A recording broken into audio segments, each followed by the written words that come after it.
So, good morning everyone. I am Jofrex Francisco from EE1B. So now we will talking about product rule. And we will try to solve example problem using its formula.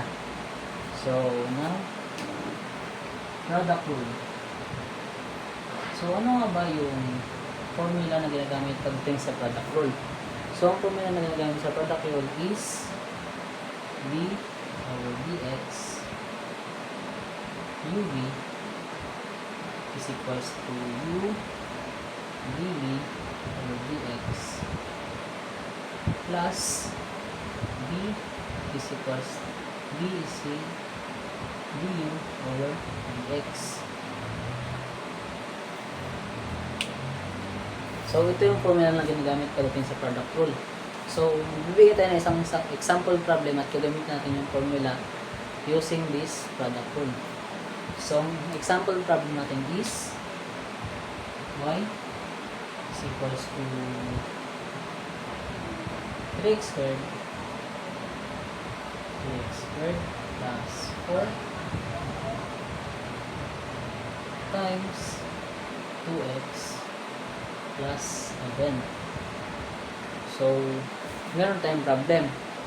So, ngayon, isa-substitute na natin siya. So, for u, ang yun natin is equals to 3x squared plus 4. At sabihin naman natin is 2x plus 7. So, nasubstitute natin siya. So, i-differentiate naman natin yung ating problem. So, sa pag-differentiate, diba tayo? Du over dx is equals to, so, pag-differentiate ng 3x squared, so, 2 times 3x to the power of 1 is equals to 6x. Plus, so, ang differentiate ng 4 is constant equals to 0. So, dahil na 0 siya, hindi na natin siya kailangan ilagay dito. So, 6x na lang nakitira. So, ganoon din naman sa b.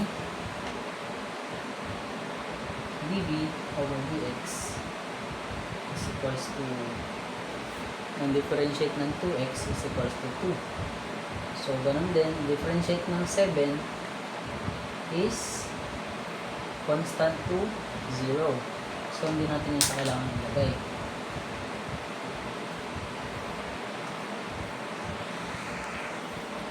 So, hindi na natin siya kailangan ilagay. So, dahil na-differentiate na natin siya, itatry na natin siyang i-expand. I-expand na natin yung ating problem. So, gagamitin natin itong formula.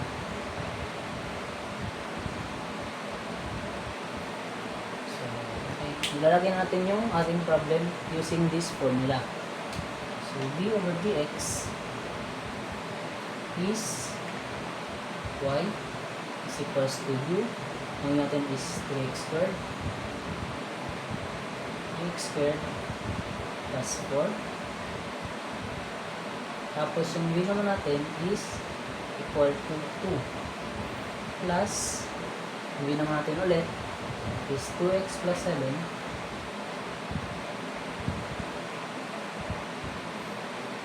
And yung u natin is 6x.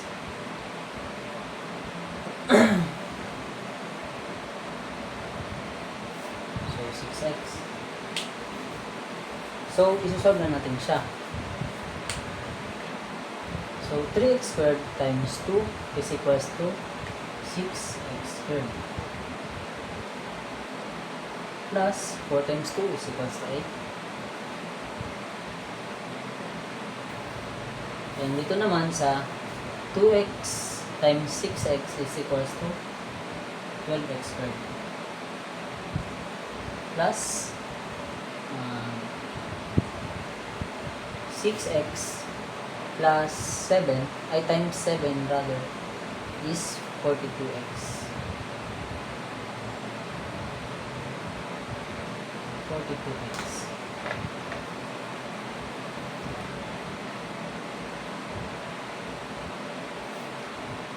So, dahil na-solve natin siya, i-combine like terms natin.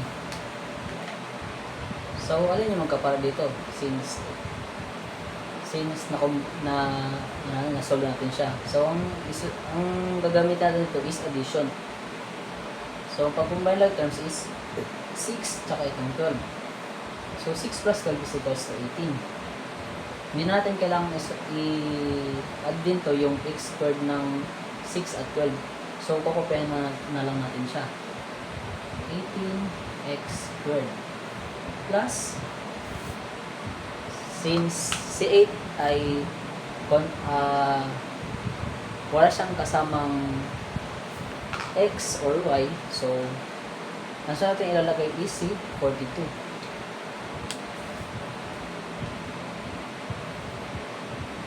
plus, dahil isa lang nga si 8, 42x. So, since isa lang nga si 8, siya yung maging dulo natin. So, ito yung ating final answer.